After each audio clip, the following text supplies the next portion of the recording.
Good morning, good afternoon, or good evening, depending on where you are in the world, and welcome to today's DevOps.com webinar, brought to you by TechStrong and Testem. My name is Cody J. Brown. I'm the host of TechStrong Learning.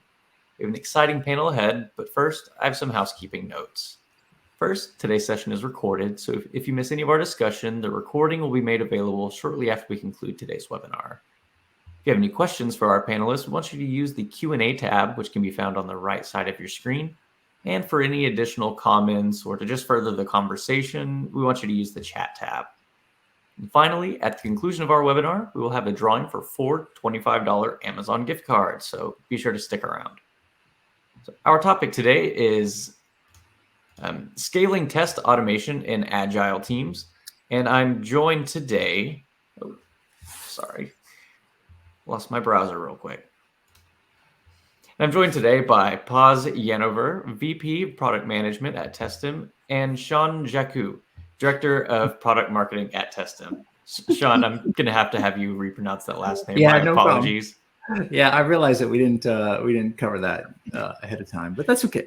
Well, it is my pleasure to turn the floor over to you, Sean. Thank you so much for being here with me. Yeah, no problem. Hey, everybody! Thanks for joining. It's Sean Jakes. It doesn't look like it sounds, but that's what happens when my ancestors move around different countries in Europe and drop letters and change pronunciations, and here I am. With that said, I'm excited to have this discussion today. We have a good presentation. I think we'll cover some of the key challenges. We'll show you some good tips for organizing your tests and for kind of getting your project ready to scale. And then Paz is going to demo some cool features they'll help you. Some of the stuff is pretty unique, and hopefully you'll stick around and enjoy that. Paz, I'll start and say, just a little bit about me. I'm the Director of Product Marketing at Testem. Testem is a test automation platform that's built on artificial intelligence to help you speed up your authoring and minimize the maintenance. Paz is our VP of Product. Paz, do you want to say a couple things about you and your background, what your role is here? Yes, thank you, Sean. I'm Paz Yanover. I'm the VP of Product Management at Testem. For many years, I was part of the R&D group in a few companies. I was software engineer, team leader, and then a director of R&D. Before joining Testem, I worked for Redis as director of product management, and for the last 1.5 years, I lead the product management group at Testem. And I'm happy to be here with you. All right. Okay, so without any... let me see if I can get these slides to advance. There we go. So just a quick note about Testem. So as I mentioned before, Testem is an AI-powered test automation platform that focuses on fast and flexible authoring. So in addition to the recording, you can also edit your tests within a visual editor. You can add JavaScript to any step. You can really customize things to make it fit your web application. But the thing that makes Testem unique is really about the way that we keep your test stable, using AI to identify your visual elements and also to improve how we score and keep track of those elements. So even when your app is very dynamic and you're making changes to it, we help update those locators to make them even more stable than they were. So fixing your tests before they actually break. But we also focus on another thing, and that's one of the things we'll talk about today, which is thinking about the testing operations. So the operations of testing and how your team can scale. One more final note, Testem was acquired by Tricentis about a month ago, and we're part of this larger corporation. We still have the same Testem application and the same service that we've been offering from a Testem perspective, but now we also have access to test management and load testing and performance testing and application specific testing. So lots of additional capabilities that come with that part of the portfolio. So with that said, one thing I do want to remind you is you can get started for free on Testem. We have a free account that gives you up to 1,000 test runs per month for free indefinitely. So it's a good way to get started and try it out if you're that kind of person who just rather jump in with their hands and get their hands dirty. Okay, enough of the marketing. Let's go back into what we came here today for, which is the agenda. So we'll talk a little bit about the Agile Testing Challenge. We'll talk next about how scaling is becoming a bigger challenge with test automation frameworks, and how you can think about some different tools and best practices to help you scale more efficiently. We have another thing to help you in number 3 to talk about successful test automation and how you can set up your project for success.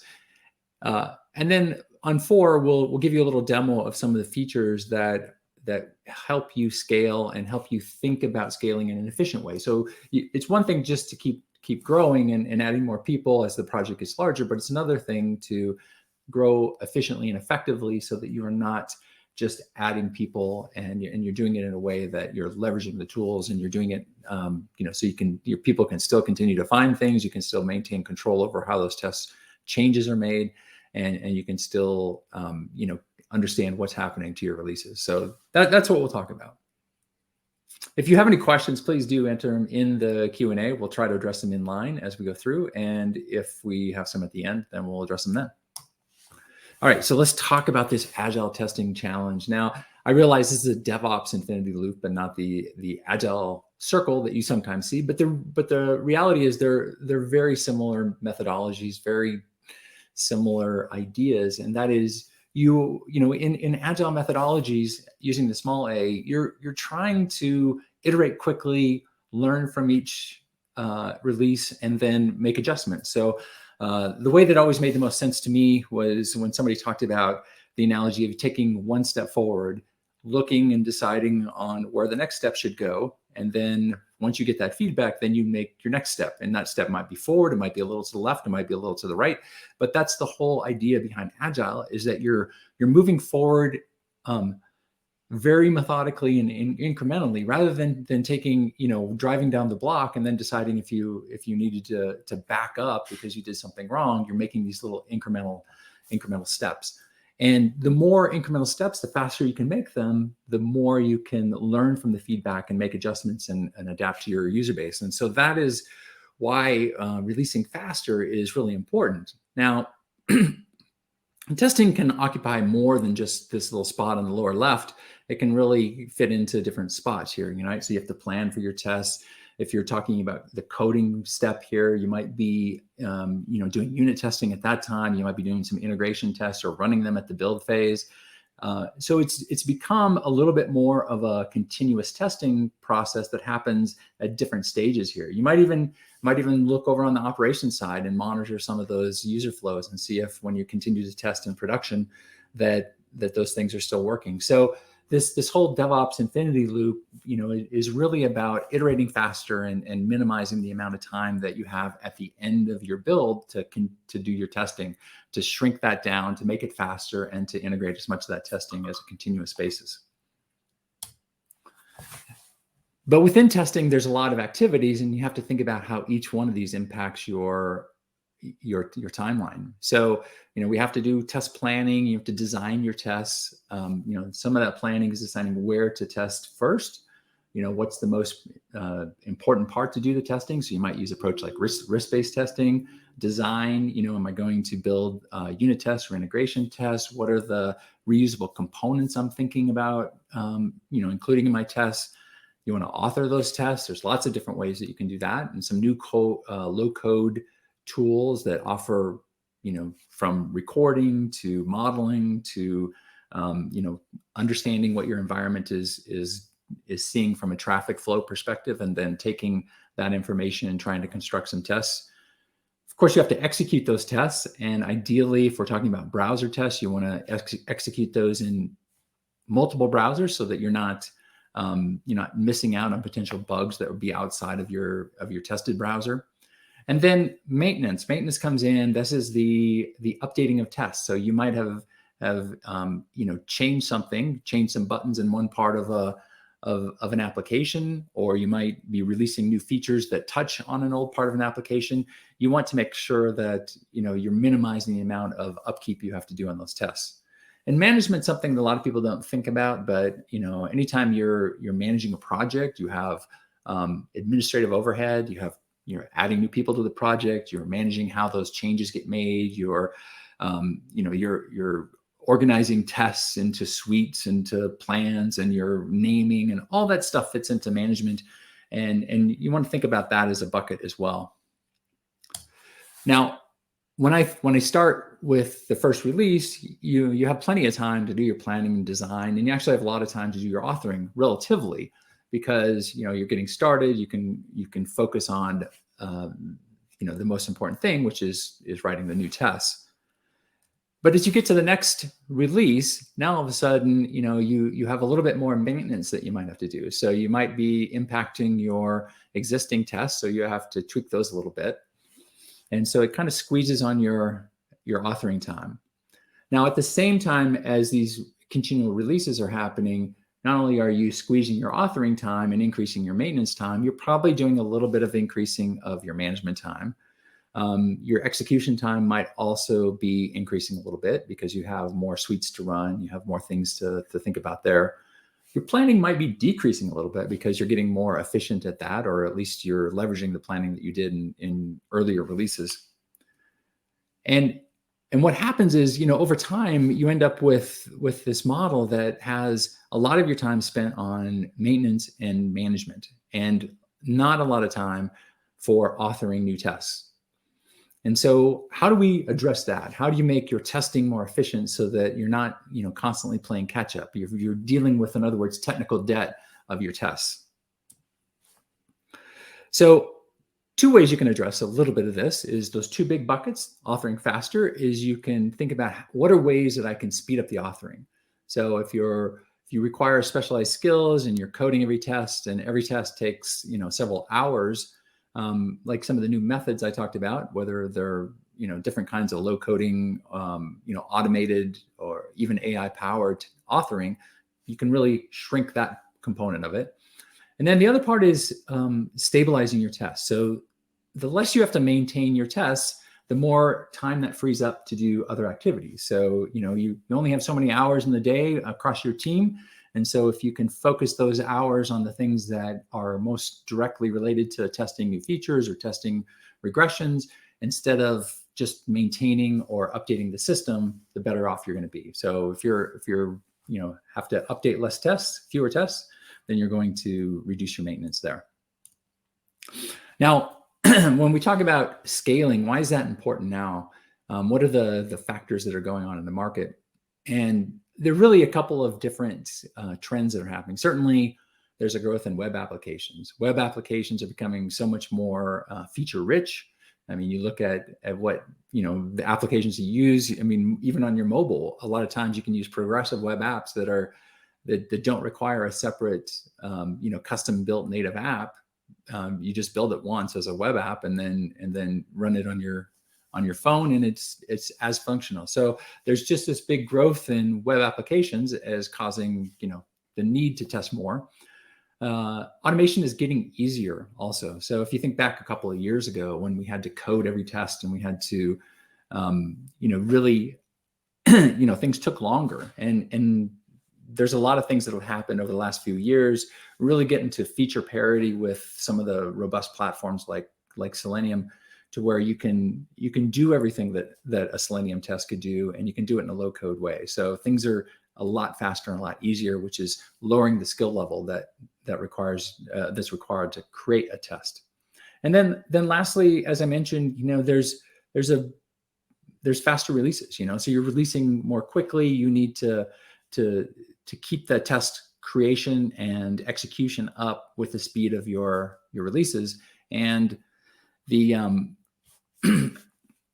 while a lot, nobody's starting a new project and doing waterfall to speak of, when you look at a lot of the statistics that talk about how much of the actual development is following a true agile process, it's still less than half of all projects. So there's definitely this trend that things keep moving faster, and we keep shifting more and more of those legacy projects to faster development, agile type projects, and then even the agile projects getting faster. So all this is just contributing to faster. Now, when you're scaling, when you start off a project, you start off with, maybe it's 1 or 2 people are writing tests. That's pretty easy to manage. You have, just a few tests, and you just have a few releases. But as you grow, as you expand, you gain some success, and you start to, you start to build out your project, move into different areas of your application, or your application is getting bigger, and you have to increase that. Then you start to add people, and in agile projects especially, those people might be, non-QA. They might be developers. They might be business analysts or project owners, or different roles within an agile team that are now responsible for some aspect of testing. So the business analyst might be writing, the critical business flow for the new feature that they've, that they're working on. Or a developer might be doing the same thing. They might be, hey, I just coded some new code that goes into this release, and they're testing it themselves. Because of that, you add all these new tests, and with all the new releases, more of anything is just more complicated. I mean, if I try to juggle 1 ball, it's pretty easy. If I go to 2 balls, it's a little harder. 3, it's a little bit harder. When you get into 4 and 5 and 6, all of a sudden things are super, super difficult. And so having the tools to help you manage the complexity of scale, the complexity of more, is really what scaling testing is about. So with that, I'm going to pass it over to Paz, and Paz is going to talk a little bit more about what we mean by a framework for scaling. Thank you, Sean. So let's talk about the problem that test automation teams are trying to solve, scaling the test automation. So we're talking here about TestOps. What is TestOps? Think of it as the operation of testing. Efficient testing is key to fast releases, but as it grows, it becomes necessary to manage it more efficiently and to keep a growing resource pool under control and manageable. We define it as the discipline, as you can see, the discipline of managing and scaling test automation to maximize efficiency, delivery speed, and application quality. There are 4 main tenets to TestOps as we see it. We have the planning, the control, the management, and the insights. So let's discuss them individually. Let's start with planning. Your planning strategy needs to determine what to test, how to test it, and who should test it. Deciding what to test can include activities like risk-based testing. How to test it should be a joint conversation between dev and QA. And the test pyramid is a useful tool, but only in the broadest sense. Here you need to be more concrete. You'll need to establish your criteria for success that can be documented and tracked. Let's move on to the management. Management is mostly about improving efficiencies in how you manage your team and your project. Here, you want flexibility in how you organize your tests. Perhaps you'll want to use folders for features or personas, and suites or labels for types of tests. And you also can align tests with features in Jira by user type, by release candidates, regression, and more. With the larger team, you need to manage the work, assign team owners, review progress, and make sure they are building clean tests. You will also want to treat tests as if they have a life cycle. You write them, run them while they are valid, perhaps update them, and eventually stop running them when they are no longer needed or relevant. You need to manage how tests are executed. This is the last one. Early to provide faster feedback and more comprehensively as you change more of your application. So this is the management tenet. Let's move on to control. Control is something often overlooked regarding test automation. As we shift to more codeless or low-code tools for automation, we need to treat this like as code. This means setting test design standards that should be adhered to, how to name, organize, link to acceptable criteria, etc. You will want to drive cleaner tests, short and focused, leveraging shared objects that can help reduce maintenance. And to truly manage codeless tests as if they were code, then you also need your colleagues to review and approve. And lastly, insights. Testing operation means constant improvement. You want to get information from your testing system that help you understand the performance of your test and team, and of course, keep improving. So you can ask questions like, are certain tests failing frequently? What can we learn from our test or team? How can we use this data to fix systemic issues, and many other questions.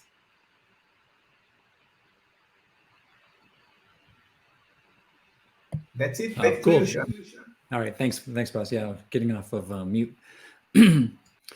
All right, so the TestOps things are great to help you scale, but it's not maybe necessary but not sufficient is the phrase. If you think about it in terms of your project in general, what are some other tips that might help you, set your project up for success? So we do a lot of we have a lot of clients that come in to Testem, and we help them get started. So we initially have a kickoff meeting, and then we walk them through some of the things that we think are important to them being successful. And we call this our success blueprint. And it's based on, lots of interactions. We've tried to modify this as we learn more from our customers, but it really starts with this strong support structure. So you need a champion. You need somebody who is at a relatively high level in the organization that is willing to support this. You want the management to remain engaged. So, not have testing be something that happens at the end of the development process and prevents you from getting a release out, but something that is really designed. If you flip that on its head, your design, your purpose of testing is to identify ways you can improve the product. And so communication is really important, not just, like it's almost a cliche, the way people talk about, communication is important. But what we mean here is that, you have to have structures set up. So you might have times that you're going to report the success of your testing. And those should be shared so that people can see the project success, and that they're ready to, that if they see success, things tend to breed more success. And then you need to have infrastructure readiness. So, are you ready to set up your automation? Do you have an environment that you can do your development and testing in that's clean? And, just everything that goes on with not having a lot of those infrastructure issues that would really impact your testing. So making sure you've got those things straight away so that they're not impacting the net. And then we have these three things. So you have the planning phase, you want to prove the value, and then you want to start building and scaling it up. So in the planning phase, we talk about, establishing goals and objectives. Is your goal to, cover the happy paths of your entire application right away? Or is it more to focus on a particular module and to make sure that you have that well tested from the edge cases? And then, prioritize those things. Okay, we're going to do these things first, and then we're going to move to this next module of the project. Or if you have multiple applications, but you're going to focus on one, you're going to build success, and then we're going to move to the next one, rather than trying to spread yourself thin and go into other ones. So, it's always good to build your plan with the intention of being successful, which means, make sure that you're ready to, execute on that and achieve the milestones that you're asking for, and then go from there. We do think it's important to evaluate the team skills. So, if you have, regardless of the platform you're using, you got to have a good match. So if you have a bunch of people who don't know how to do any coding, and you have a open source framework, then that's not a good skill match, right? You need people that can code those tests in order to write the tests. So, it's thinking about, do I have the right mix of people? And it doesn't mean that you have to have everybody does JavaScript or everybody does Java coding. It could be that you have a few people on the team that can handle some of the edge cases that are a little bit more difficult, and people have enough familiarity with testing systems and with the application that they can apply a low-code tool to fit the needs. And have a kickoff. So kickoffs are really important. They set expectations across the team. You hopefully have that management support and engagement right off the bat, and it just shows that this is important and quality is critical. Then you get into proving the value. So you have to get the team up to speed and engaged, and that's not just showing them how to use the tool, but showing them where kind of the standards you want them to follow. What are the reusable components, or how do you find reusable components so you can incorporate those into your tests? What are the principles that you want to follow for how long a test should be, or what the start and end of a particular test should look like. We advise that you start small and stay focused, that you test particular modules and make those things buildable components. So if you test something like the login step, separate from in an e-commerce app, separate from the add to cart step, separate from the checkout step, then those things can be grouped and included in other tests that have broader end-to-end flows. Once you start to get those reusable functions built, hopefully you're getting some good stability in your test. Now it's time to think about integrating those into your CI. And this should be a goal right from the start, right? Because you're really going to speed things up if you can integrate your tests into your CI. You create those process checkpoints, those gates for to keep your project. If it fails a CI, you don't let it progress to the next stage. You essentially say, hey, we've got a problem. Let's go investigate.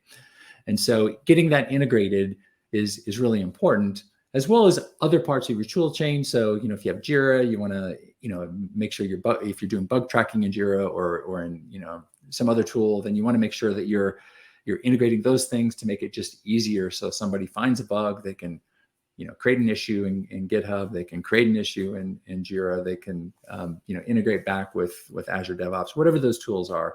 And just to make sure those things are easier for people, so they don't feel like they're jumping around between different tools. It can all be done right within that, testing platform.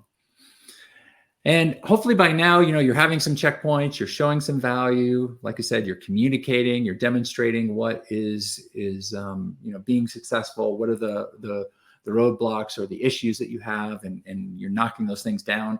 And now it's time to scale. So you want to have good change control. So as I mentioned before, you start off with a small team, maybe a couple of people, and then you start to grow, build out that team. If you have developers that are mainly focused on building out their features, they're not going to be using a new testing platform all that often. So you want the testing platform to be pretty easy to use, but you also have to recognize that they're not the testing experts. Somebody else that deals in the testing platform is probably the expert. And so helping them to become better at testing by establishing some change controls, whether that's like a pull request or just some process that would stop them from creating a bad test, or introducing some test or some test changes that aren't quite aligned with how you want to build your test as code in a clean code or clean test type of model. And then you want to start, building out those scenarios. You've got some that are established, they're working, you're getting good pass rates. You're not having to update them or maintain them. Things are working good, so let's start expanding it. Cover some new scenarios. Maybe you start to move into the next application or the next project. Filling in those coverage gaps with some of the edge cases that were harder to test because you've got the easy workflows done first. Those kind of tips there. And then lastly, measure and report. And I mentioned earlier, you want to have those times throughout your project that you're saying, these are times that I want to say, hey, this is what we've done so far in the last week, for instance, related to our testing project. Here's how we're showing success. And then when people start to see that, hey, the test rates or the passing rates are going up, we're adding more tests, more team members are getting engaged, things just start to build momentum. And so it's important to keep those measurements flowing and reported and demonstrating that this is a project that is showing results. So I'll stop there. I know I spent a while on that chart and talked your ear off a little bit, but now Paz is going to take over control, and he'll first talk about a couple of features that are a little bit unique to Testem in the way we think about scaling, and then we'll give a little demo, or Paz will.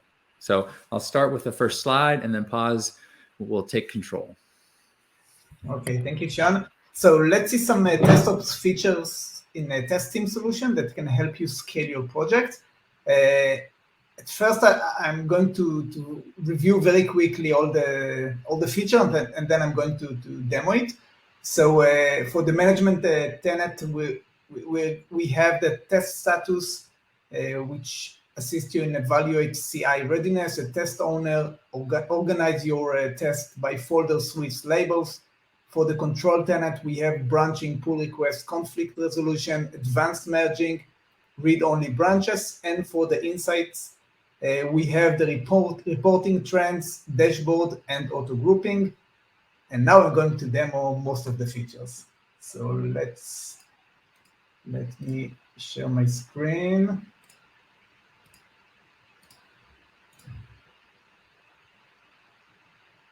Okay, I hope you can see my screen now.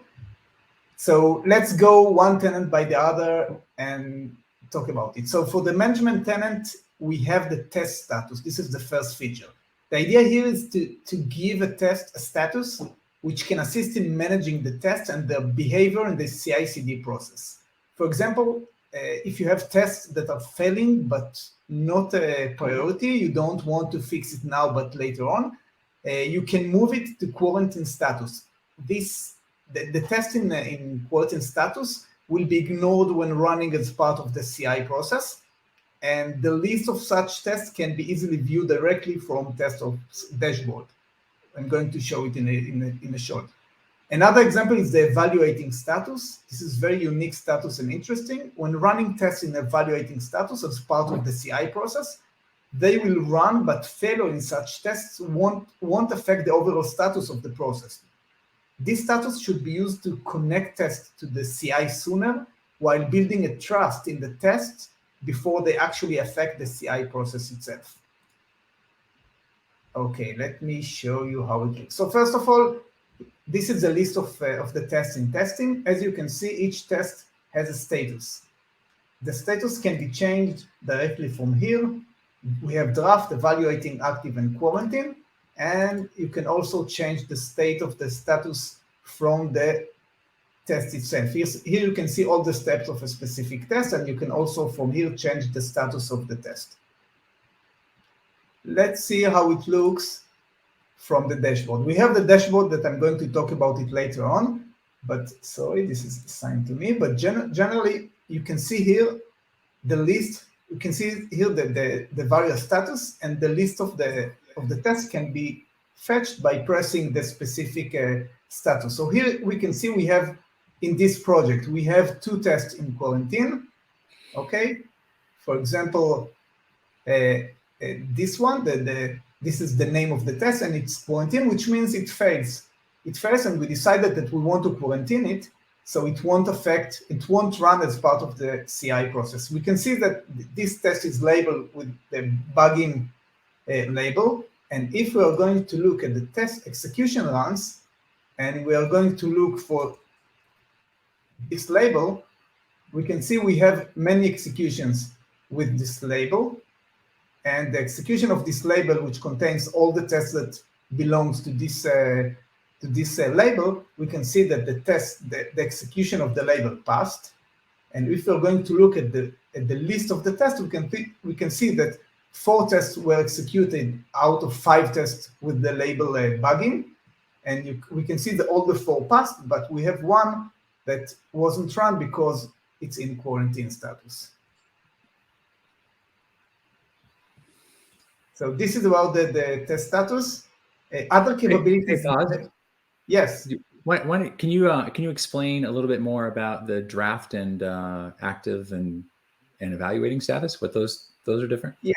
actually, I talked about evaluating the draft and the active. Actually, draft is the status that the test should be in while authoring the test. While authoring the test, the test is by default in a draft mode, and only when the test is ready, you can move it to active, and then it should be part of the CI process. As I said before, the evaluating is the next status after draft, which means that the test is ready to run. You completed the authoring it, but you're still not sure that it's going to pass for sure for all its CI/CD runs, and therefore you move it to evaluating, which means that the test is run as part of the CI process, but in case it fails, it won't fail the whole CI process.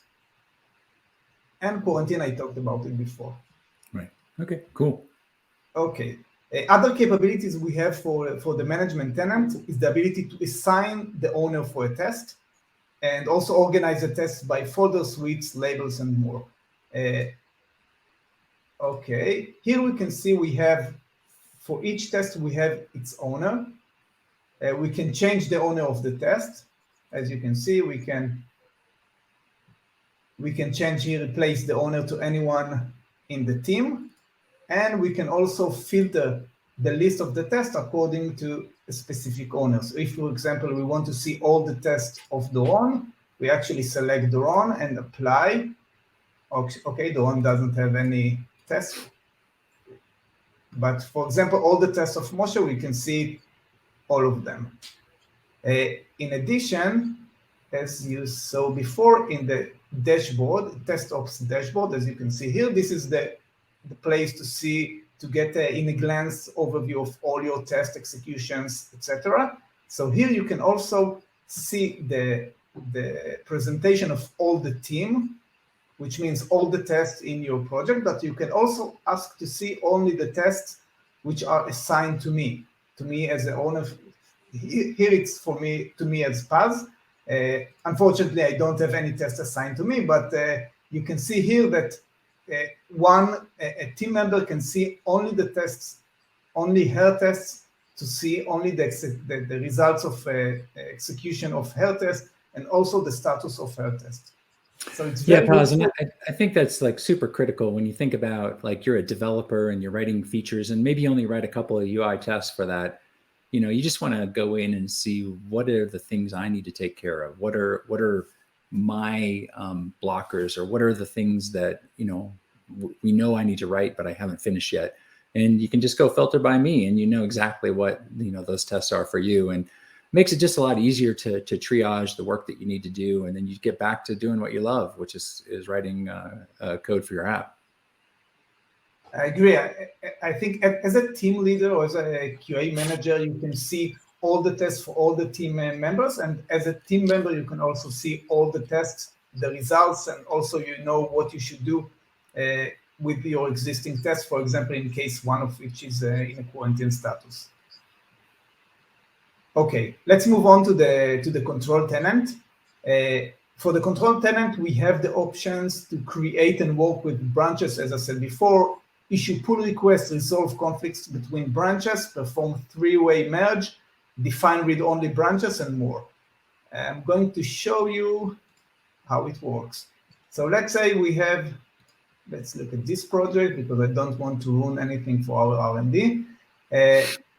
Let's create, this is my project, and I want to create a new branch. I want to work on a specific change I have in my application, and I want to test it in my branch. And for now, I don't want to affect the master branch. So I'm going to create a new branch. Let's call it webinar.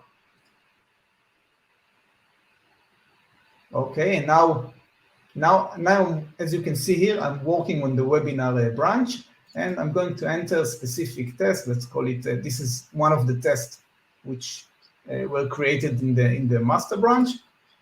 And I'm going to, for example, to change, let's say, to change the description of the click to be click new. Okay, just changing the description of it. It doesn't matter which change I'm doing, but this is just an example. I'm going to save the test. Again, the change is only for the branch which is called webinar. Master is not affected at all. Now I'm going to move to the master branch. I'm going to look on the same test. As you can see, the name, the description of the step is still click 4. I'm going to call it click master. And now I have actually a new branch called webinar, which was updated by me, and someone else actually updated the master branch on the same step. Now I'm going to move back to the webinar branch, and I'm going, actually I want to merge all my changes into the master branch, because actually I completed the handling this 1 to 50 test, and I want to merge my change, into the master branch. But before I'm merging, this is the best practice in coding. Before merging, I want to merge the master into my branch. So what I'm going to do is actually, I'm going to ask for the master. Okay, I'm going to merge the master to my branch. As you can see, we have here the three-way merge. I can see that the merge has one conflict, and I can see that here's the conflict. Conflict is in the external loop. This is the group, and it contains one conflict. I can compare the two branches. As you can see, here's the target branch webinar, because I want again to merge from the master to my webinar branch. The source is the master, and as you can see, I have a conflict between the steps, because one step I changed the name to click new, and one is click master. And now, in order to merge the master into my branch, I need to decide which branch I want to take, whether it's the master code, the master change, or my change. If I want to take mine, I'm going to confirm it. I have no conflicts, and I can merge the two tests, the two branches. So, and now the webinar is merged. The webinar branch is merged by the master, and I can continue working. And the next step is actually to go to the master branch and merge the changes that I've made for the webinar branch. Here we enter a new flow. We actually open a pull request for this branch, because I defined the master branch to be protected by pull request. So every change that I want to push into the master, in this case, I want to merge the webinar branch into the master, need to go through pull request and reviewers from my team that will review the change. Here, as you can see, I actually am opening a new pull request. This is the step. I have only one step that was changed, because this is what I've done. I can say whatever title, I can put in whatever title, step name, some comment, and I submit the pull request. At this point, a new pull request is created.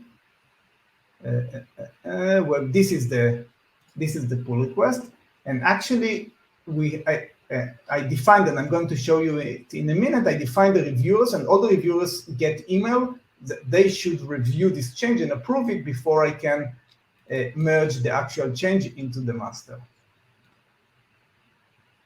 I'm going to show you the project settings regarding the pull request. So as you can see, I can protect branches from changes. Actually, this is read-only mode. For now, I don't have read-only mode, but of course I can protect, for example, the master from being, so no one will be able to update anything in the master, because the master is read-only. Of course, I can change it to any other branch as well and do whatever I want here, any branch to be protected. It's very important to protect a branch, especially the master branch, in case the team is large and you have some junior members in your team, and you're afraid that someone will change the master, will change your tests, and will affect the stability of your test. And therefore, in such case, you want to protect the master and make it read-only. This is the pull request definitions. You can require approving reviewers for any branch you want. As you saw before, I updated it for the master. So any merge to the master, any change to the master, any merge from other branches should go through pull request and reviewers, and you can define the name of the reviewers, whoever you want to allow them to review the change before it can be merged to the master. Okay, let's move on. If there are any questions, feel free to ask. I'll be happy to answer. Okay, now let's move to the Insight tenant. For that tenant, we have the ability to get reports of your tests. See, as you can see here, see the trends of the reporting, get a summary and in a glance view of all your tests and testing status in the TestOps dashboard. So let's see it. This is the report part. It's part of the Insights tab we have here. So we have the TestOps dashboard and the reports. In the reports, we have many items that we get the information and share with you. We have the pass rate over time. You can see how many tests ran, how many tests are active, average duration, and many other information here. We have here the list of the most broken tests and more other information for reports, so you will be able to get insights from your existing tests and the run. You can also change the time periods for which you see the reports, and you can filter it. So by suite, label, plan, test, branch, result labels, browser, etc., and many abilities or many options to set the report so it will be relevant and valuable for every scenario and every user. Let's talk a little bit about the TestOps dashboard. Here, again, as I said before, the idea is to see overview of your test and your runs in a glance. You can see here the results of remote executions, how many executions passed, how many failed, the last failure. You can see the status of the test, how many tests you have in each status. And of course, you can click on it and get the list of the relevant tests. You can see the duplication level. I'm going to talk about it in a minute. And more other capabilities. You can see the pull request, the pending pull request, recent activity, and more. And again, all the idea is to see the status of your tests and be able to manage it in a better way when you have many tests, many releases, and many team members. The Insight tenant contains also the very cool feature we called auto grouping. I'll show it to you.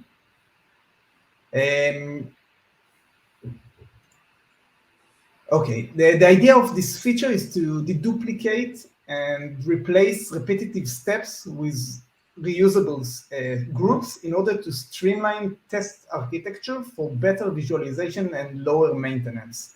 Our system actually scans the tests and finds repetitive steps. Then in a click of a button, all the instances of these steps can be replaced with a single shared group. So here you can see we have a lot of duplication in our tests, and now you can actually refactor all your tests very easily according to our suggestion. For example, we have here suggestions for we identified 6 duplications, 6 steps which repeat in many tests. And actually you can create shared group by just click of a button, choose the name of the group, where you want to save the change, and that's it. All these steps will be replaced in this test in a click of a button. By the way, in case the steps are identical but use different values, Testem knows to create the relevant group with parameters and fill the correct values for each group instance. Let's see, I think this is one of the, yes, as you can see here, we have 14 duplicate steps which were identified in two different tests, we can create a shared group. Let's call it, I don't know, shared group param. And when you click the next, actually we identify that you have a parameter. You can see it here. You click on the parameter name, and so you can see that you have the text validation, and then you can choose a name for this parameter. And after you choose it, and you ask to create the shared group, the shared group will be replaced in these two instances, while you're going to have a parameter for the group, and each instance of the group will use the relevant parameter for it. So I think this tool is a very powerful tool in order to refactor and make your tests much more maintainable. That's it. Thanks so much, Paz. So there was a bunch of things in there that were like seemed to be following coding practices. So you talked about the refactoring of your code, and then there was pull requests and merging and some of that stuff. So what's the idea behind treating your tests as code? Like why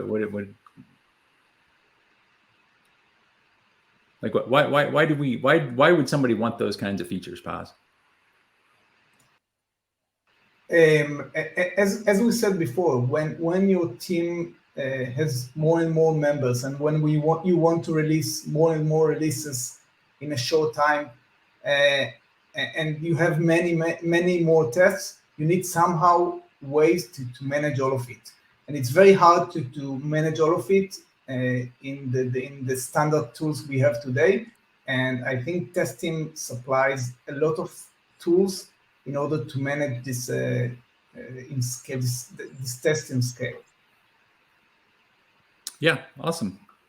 Okay, well, let me wrap it up. And so if you've been holding your questions for the end, get ready to ask them.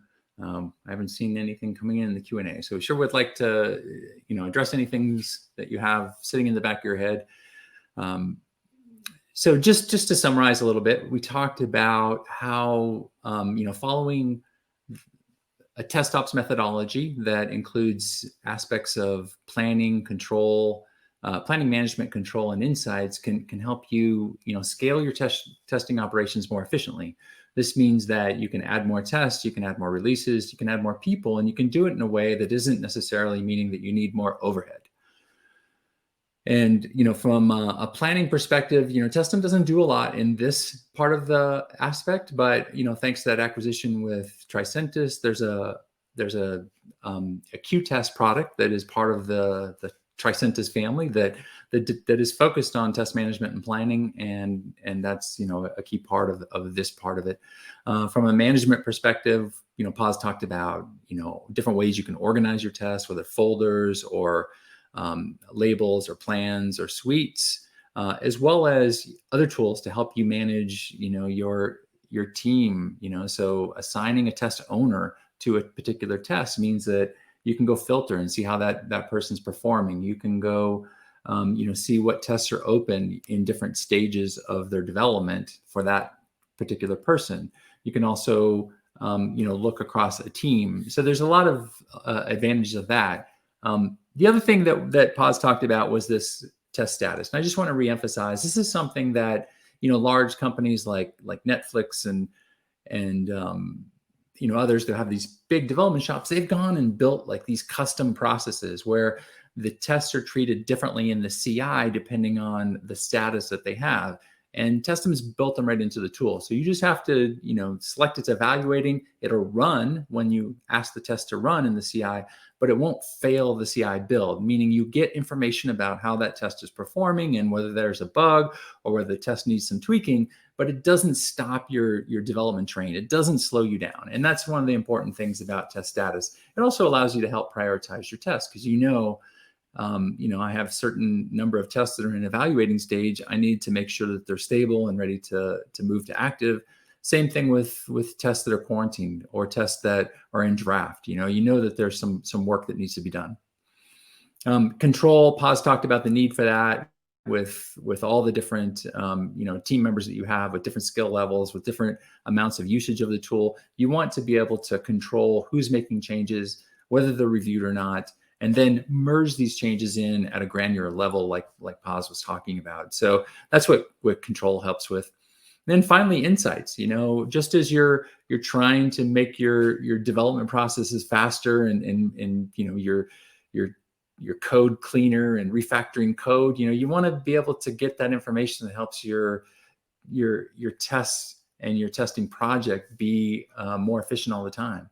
So for instance, if you're tagging your failed runs and you find out that, hey, I'm having a lot of problems that are related to the network, or there's an environment issue, or there's, particular bugs in an area, if you can go focus on those areas, then all of a sudden you are addressing the systemic issue and not just continually repeating the same issue. And therefore, you actually eliminate that class of problems because you fixed the network problem or the environmental issue that was causing them. But anyway, with that said, TestOps is not a substitute for good project management. That's why we talked about the blueprint, and that's why we talked about some of the things you can do to set up your project for success, including ownership and communication and good reporting that demonstrates the success, so that people are want to be part of that project. And then lastly, we demoed some features that are unique to Testem that can really help your team meet these other criteria. So with that said, I'll ask Cody to come back in, and I guess we'll ask any questions if there are any. So the only question I'm seeing at the moment is regarding the recording of the webinar. So I'll go ahead and say the recording will be available shortly after we conclude today's webinar. And while we wait for any last minute questions to come in, I'll go ahead and announce our Amazon gift card winners. So quickly, these are for 4 $25 Amazon gift cards. Our first winner is Venice R. Our second winner is Jasper E. Our third winner is Danielle G. And our fourth winner is Andre P. So congratulations. Keep an eye on your inbox to claim that gift card. And if you don't see an email, just check your spam folder. So I'm not seeing any questions at this point in time. So I'll turn the floor back over to you for any closing remarks y'all might have before we officially close out. Yeah, sure. I'll just say thanks to Paz for presenting some of the features in Testem. There's many more features. We didn't talk about authoring. We didn't talk about configuration of your test or a lot of other things. So we really focused on the things that would help you manage your team and scale better. But with that said, if you want to get your hands on it, just go out to testem.io. You can get a free account. We offer up to 1,000 runs per month for free. And so you can, try it out, get using it. And if you, would like a hands-on approach with somebody, then request a demo, and we'll happily get you in touch with somebody that can demo all the features of the product.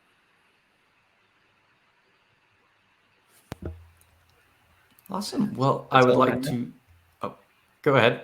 No, that's all I have. Sorry. Perfect. Well, I'd like to thank Paz and Sean for being here with us, for putting together this demo, the presentation, and just sharing their expertise of the platform with us. So I really appreciate y'all's time. Thank you. Right. Thanks. I would like to extend our gratitude to Testem for sponsoring today's webinar. And my final thanks goes to you, our audience. We appreciate you being here with us today. Please take a moment to fill out our post-webinar survey, and we hope to see you at a future TechStrong Learning webinar. Have a great rest of your day.